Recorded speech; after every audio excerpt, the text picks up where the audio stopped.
So I know it's been a minute. 2 months. I think almost 2 months since I last did a chapter review on this channel. And I'm sorry about that. But we're back, right? So, mind you, I'm doing this right after the alien stage and everything. So I will check out the milligram videos. If you can, drop in the comments the playlist of what I should start with milligram, because I will start getting to those videos. But as I stated in a post that I put up either yesterday or Wednesday, that I'm going to do right after my Yakuza Fiance and Blue Lock season 2 videos, is going to be, of course, the glorious Katekyo Hitman REBORN, as well as it's going to be on my Patreon though, Ragna Crimson. So I'm getting back onto those slowly, right? So for today, we're going to be focusing on Katekyo Hitman REBORN chapter 137. So when we last left off 2 months ago, we were at chapter 136. And mind you, technically at the end of 135, we have reached the conclusion of the Varya arc, right? And they had a little celebration and everything.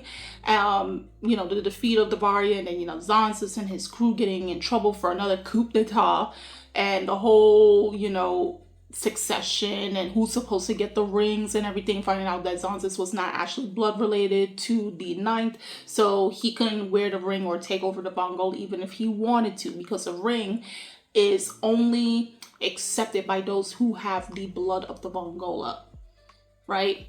Through lineage, family, tree, and all that stuff. So, Zanzus was never going to get it regardless. So by the end of the Varya arc, we have where they show that Tsuna was trying to find Reborn, because Reborn just went missing one day.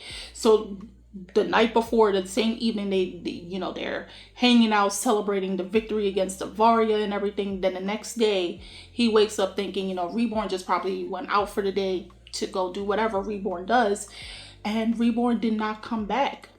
So he's running around trying to search. Where is he? He has Haru and Gokudera trying to help him. I'm just summarizing back because it's been a minute. And then he sees Lambo, and then he's thinking, Lambo, hey, change into your 10-year future self and see if you could find Reborn. And then unfortunately, while he's fighting Lambo for the 10-year bazooka, Lambo accidentally pulls a trigger and it shoots Tsuna, propelling him 10 years into the future. So starting off chapter 136 was officially the start, I would say, going into the 10-year arc. And now with chapter 137, we have where now the blackened silhouette figure that was looking at Tsuna, who woke up in a casket with the Vongola emblem on it, meaning, hey, Tsuna, in 10 years from your current time, you passed away. And probably more than likely, since it has a Vongola emblem on it, it was due to mafia business, right? The person that went to the casket was a 10-year version Gokudera, who obviously has shown that he's a lot more mature compared to his 10-year self. So Tsuna was, weirded out, because it's just like, oh, I'm seeing Gokudera now as a full adult. Now we have where Gokudera is just like, holding Tsuna and just couldn't believe he's seeing his 10-year self and everything. And then he starts to apologize to Tsuna. He's like, I'm sorry, I couldn't protect you. And then Tsuna's kind of overwhelmed, because then he's just like, what are you apologizing for? And then Tsuna had to remind him, hey, I'm only here, I came from the past, I'm only here for 5 minutes. So this is where 10-year version Gokudera starts to try briefly within those 5 minutes break down what's happening in the 10 years. So where he goes, he starts off, he first and foremost draws out a picture of this individual. We saw him. The last we saw him was in the daily life arc, and that was Shoichi Aire, right? We saw him with his family, his sister and his mom, and then Lambo came crashing into their home. Go back to the daily life arc and you'll see the chapter that was focusing on Shoichi. That's where we last saw him. But now Gokudera, 10-year future Gokudera, is saying that this man, now at this point, this man is proven to be a problem. And so that he won't be a problem in 10 years, you'll have to go back to the past to take him out. Because of him, it led to basically this person by the name of Byakuran. So Shoichi is the reason why Byakuran is the type of individual he is in the future. Now, if you read and watched these series of Katekyo Hitman Reborn, you know who Byakuran already is. But if you're new into this, I'm not going to spoil it for you. But I will say this. I will definitely say that both of them, more so particularly Byakuran, are major key factors in this arc. Major key characters in this arc. Right? So obviously with 10-year future Gokudera saying that both of them are a problem, you need to go back to the past and deal first with Shoichi, so we don't end up with the problems that we're currently having right now. And then Tsuna's just like, hold on, you want me to go and do what? Because Gokudera is telling him, you have to go and eliminate Shoichi. And Tsuna's just like, why do I have to go and eliminate him and everything? And then Tsuna goes on like, why am I in the coffin? Can you tell me exactly? Of course, Gokudera is hesitant to tell him and everything. And I know people will be like, why Tsuna is asking that question? But the thing is, Tsuna is aware why he is. And he does mention it like 2 pages later. It's just like, I kind of guessed why I'm in this. And it's surprising how he doesn't go crazy over it, right? You would have thought when you wake up in a coffin, you're thinking, either someone knocked me out and put me in there, or obviously you are deceased, right? And the fact that Tsuna woke up inside a coffin already told him, yeah, I passed away 10 years from now. But he just wanted that, I would say, reassurance or confirmation from Gokudera of this time. Like, tell me exactly the truth. What happened to me that led me into this situation, right? And before Gokudera of the future could tell him exactly, a poof of smoke emerges, and then we're back to a regular present day, 10 years into the past, Gokudera. And then he's like, Gokudera obviously is weirded out because he's like, hold on, I'm into the future and everything. Then he's explaining the whole thing that kind of similar to Tsuna with Lambo. He was trying to look for Tsuna, and then he got shot by the 10-year bazooka, and then he ended up in the same location. Gokudera realizes the coffin, and then he ends up in like a very depressive state, like early 2000s anime. They still do it, where they like a character that gets depressed or very sad, they just sit down in the corner, shadows, and just, okay, this situation is not that pleasant. Of course, his younger self is more expressive and more explosive versus his older self. And then he's like, you know what was I doing in the future that led to the 10th being in a coffin? And that's why I said, Tsuna acknowledged the fact that he was in a coffin, and he was trying to dissuade from the fact of trying to avoid talking about it. Tsuna's aware, okay? He knows something happened to him to lead him into that situation. And so even Gokudera is still the same person. He realizes when Tsuna starts explaining to him what Gokudera's future self told him, he's like, yeah, we're going back into the past to go deal with Shoichi. We're going to eliminate him. And then Tsuna's just like, this is the same Gokudera. It ain't no different.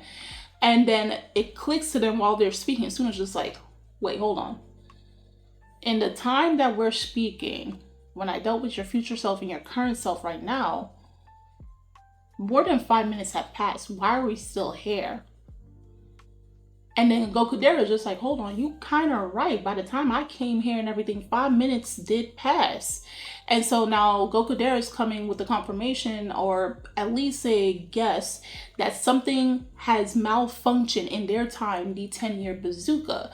Of course, Tsuna's going to freak out and everything, because it's just like, what do you mean it's malfunctioning? Something may have happened, so there's no possible way of us getting back. And they're assuming they're not in Japan, because when you get shoot with a 10-year bazooka, you don't know where you're going to land up. You're obviously going to land where your 10-year self is. So your 10-year self can be in Spain, can be in Italy, can be in Korea, can be in the United States. It's wherever your future self is. So for both of them being in a forest, they don't know if they're still in Japan or they're outside of Japan, right? So Tsuna's stomach does growl and everything because he's hungry. He's stressing about the situation and everything that's happening so far. And good thing 10 years in the past, Gokudera has food. So while they're trying to figure out like where they at, eating and everything, trying to figure out where they at, they see a suitcase that future Gokudera had. So our current Gokudera opens up and he's like, Tsuna's just like, why are you, this is my stuff, man. So he sees there's a notebook, a little notebook that future Gokudera was writing in. And it looks like hieroglyphics, but obviously different. Gokudera, during his time in school, made up his own alphabet. Okay, for only him to decipher. So if anybody tries to read it, they're thinking it's just drawings or anything, but only Gokudera is able to break down what he wrote. So he starts to read what he wrote to himself 10 years into the future. And then as he's going about it, it's saying, guardians gather. And before he can finish, someone steps into the scene. Now, obviously, you've seen her. This is just her 10 years into the future. You saw her during the Varia arc in her Arcabaleno, or basically her baby form. And I'm talking about Lao Merch. Right? This is her 10 years later, right? But obviously she looks like a grown woman. So she greets them and says, hello, fellows, and all everything. And then she takes her hand out of her cloak and she looks like she has some type of weapon on her arm. And then Gokudera, obviously, both Gokudera and Tsuna are frightened because she says, like, once she introduces herself, she goes on the offensive. So Gokudera goes on the defensive to protect Tsuna, and then they start fighting. She's throwing flames and bombs at them. Gokudera does the same thing with his dynamite and all of that stuff, but obviously her weapons look to be a little bit more outclassed with the regular dynamite.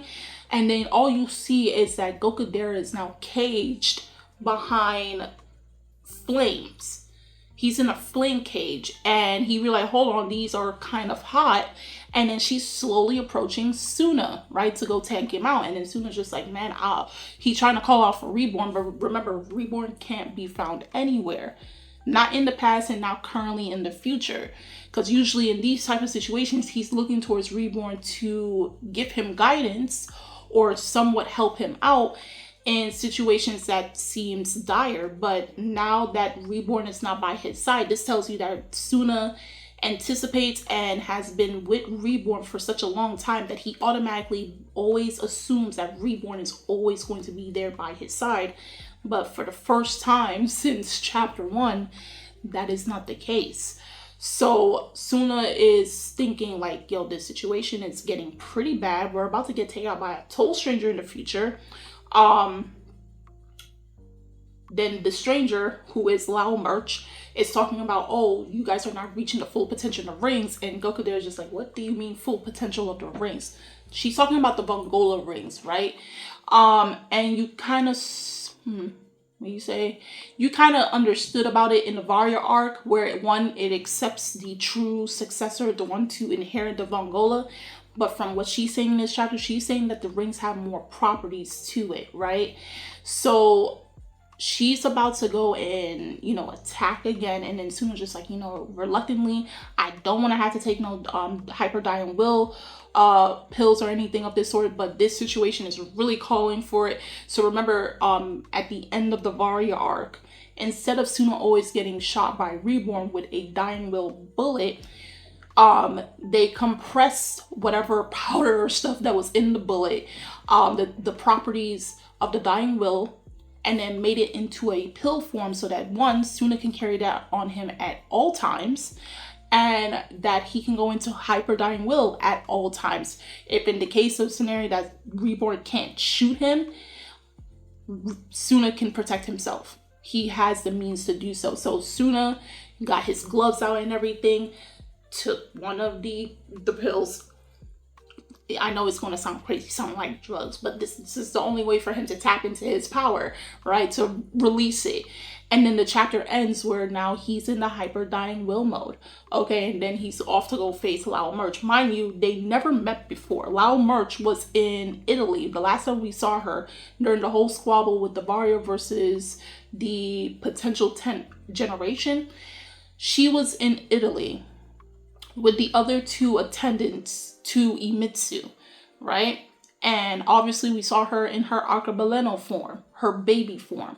That was the last time you've seen her. Now, I know it's going to be confusing, especially if you're new readers or watchers of the series, that you're wondering, why is Lao Merch, who used to side with the Vongola, or at least was helping them, why is she attacking them currently right now? Does she not know who they are? I mean, like, yes, them 10 years into the past, but they look still somewhat similar to their 10-year self, their future self. So why is she attacking Tsuna and Gokudera? So obviously those who read and or watch, please no spoilers, don't put it into the comments section. But we know all that's happening, or what will happen, of course. But if you're new, do tell me how you felt about this chapter. How do you feel about, Lao Merch attacking them? How do you feel that Tsuna and Gokudera are stuck in the future with no way to get out? Obviously, what are your thoughts on, like, where is Reborn? Is he in the same boat as future Tsuna? What is going to happen in this future arc? I think I did state it before 2 months passed, but I think I did state before in one of the videos, and I'll just remind again, that the future arc is the longest arc in the entirety of Katekyo Hitman Reborn. Like, the anime started with it from episode 77, and despite the filler arcs or filler episodes, the anime ended at episode 203. So from 77 to 203, that's like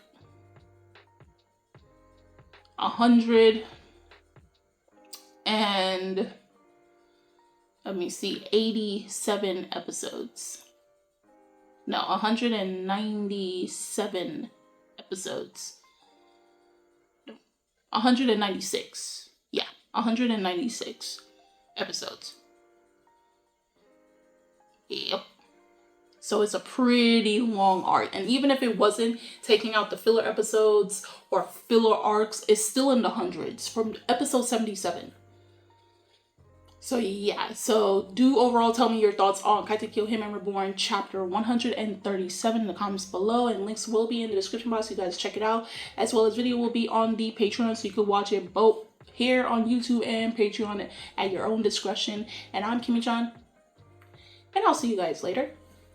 Bye.